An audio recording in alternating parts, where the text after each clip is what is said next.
आप देख रहे हैं यंग भारत न्यूज और मैं हूं आपके साथ ज्योति यादव। आइए अब तक की 20 बड़ी खबरों पर एक नजर डालते हैं।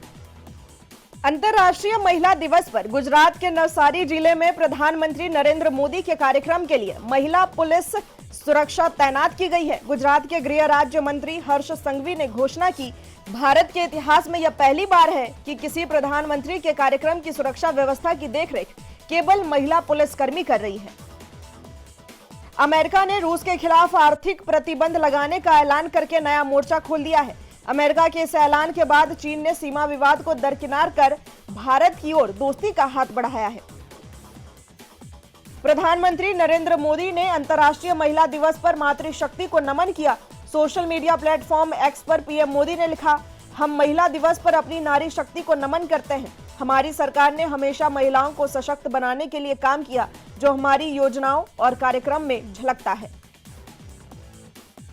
उत्तर प्रदेश आवास एवं विकास परिषद ने 4 शहरों में आवासीय योजनाएं लॉन्च करने की घोषणा की। इनमें पश्चिम उत्तर प्रदेश के 2 शहर मेरठ और मुजफ्फरनगर, साथ ही झांसी और प्रयागराज शामिल है। मेरठ में हुई आवास एवं विकास परिषद की बोर्ड बैठक में आवासीय योजनाओं पर मुहर लगी है।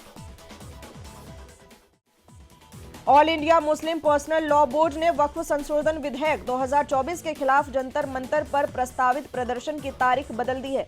अब यह प्रदर्शन 10 मार्च की बजाय 13 मार्च को सुबह 10 बजे आयोजित किया जाएगा। वक्फ के बोर्ड के प्रवक्ता और प्रदर्शन के आयोजक डॉक्टर सैयद कासिम रसूल इलियास ने बताया कि तकनीकी कारणों के चलते तिथि में बदलाव किया गया है।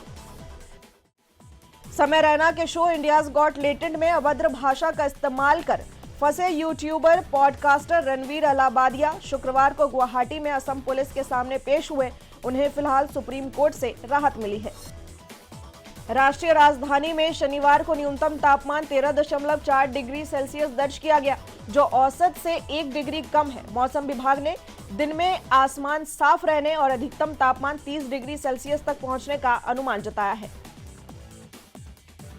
रूस यूक्रेन संघर्ष को हल करने और अस्थायी शांति बहाल करने के कई प्रयासों के बीच भारत में रूस के राजदूत डेनिस अलीपोव ने कहा कि मॉस्को वार्ता के लिए त्रिपक्षीय बैठक के लिए तैयार है। उन्होंने कहा कि वर्तमान अमेरिकी प्रशासन अपने पूर्ववर्तियों की तुलना में संघर्ष को रोकने की दिशा में सही संकेत प्रदर्शित कर रहा है। दिल्ली शिक्षा निदेशालय ने सरकार द्वारा संचालित विशेष विद्यालयों में प्रवेश स्तर पर तथा 1 से 9वीं और 11वीं कक्षा में दाखिले के लिए दिशा निर्देश जारी किए हैं। शिक्षा निदेशालय द्वारा जारी एक परिपत्र में कहा गया कि किसी मान्यता प्राप्त स्कूल से पिछली कक्षा उत्तीर्ण करने वाले छात्रों को सीधे 6ठी से 9वीं कक्षा में दाखिला दिया जाएगा।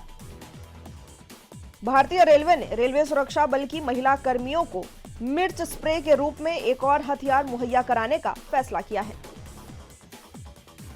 महान क्रिकेटर सुनील गावस्कर का मानना है कि रोहित शर्मा को सिर्फ 25-30 रन बनाकर संतुष्ट नहीं होना चाहिए, उन्हें लंबी पारी खेलने पर ध्यान देना चाहिए। सुनील गावस्कर का मानना है कि क्रीज पर उनकी मौजूदगी भारत के लिए मैच का रुख बदलने वाला असर डाल सकती है। प्रधानमंत्री नरेंद्र मोदी 11 मार्च से मॉरिशस की 2 दिवसीय राजकीय यात्रा करेंगे और इस देश के राष्ट्रीय दिवस समारोह में मुख्य अतिथि के रूप में शामिल होंगे। विदेश मंत्रालय ने बताया कि इस यात्रा के दौरान दोनों पक्षों के बीच कई एमओयू का आदान प्रदान किया जाएगा। मेइती समुदाय के संगठन मेइती अलायंस और थाडो इम्पी मणिपुर के प्रतिनिधियों ने मणिपुर के लिए एनआरसी की मांग की और संघर्षग्रस्त पूर्वोत्तर राज्य में शांति बहाल का आह्वान किया। लापता हुए 10 भारतीय कामगारों के वेस्ट बैंक में होने का पता लगने के बाद उन्हें इजरायल लाया गया। विदेश मंत्रालय के प्रवक्ता रणधीर जायसवाल ने बताया कि इजरायली अधिकारियों ने भारतीयों का पता लगाने की कोशिश की। बाहरी दिल्ली के अलीपुर इलाके में एक सांड के हमले में 67 वर्षीय एक व्यक्ति की मौत हो गई। पुलिस ने बताया कि उसे सुबह करीब 6:30 बजे पीसीआर कॉल पर घटना के बारे में सूचना मिली। हिंद महासागर में 3 महीने तक चला नौसेना का महाअभ्यास संपन्न हो गया। क्षेत्र में चीन की बढ़ती समुद्री गतिविधियों के बीच किए गए इस अभ्यास में 65 से अधिक युद्धपोतों, 10 पनडुब्बियों और 80 से अधिक विमान ने हिस्सा लिया। बेहतर फॉर्म में चल रहे भारतीय स्पिनरों और न्यूजीलैंड के धाकड़ बल्लेबाज केन विलियमसन के मुकाबले पर भी चैंपियंस ट्रॉफी फाइनल में सभी की नजरें होंगी। यह मैच का निर्णायक पहलू भी साबित हो सकता है।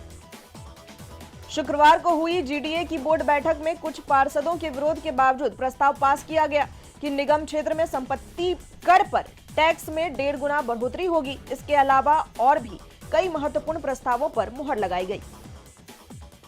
सीएम पहले नोएडा के 2 कार्यक्रम में शिरकत करेंगे, इसके बाद एक्सपो मार्ट और फिर शारदा विश्वविद्यालय पहुंचेंगे। 3 बजे मुख्यमंत्री की एनटीपीसी दादरी में एक जनसभा भी होनी है। नई दिल्ली आईजीआई एयरपोर्ट पर महिला कांस्टेबल ने अपनी सर्विस रिवॉल्वर से गोली मारकर आत्महत्या कर ली। मामले की जांच की जा रही है।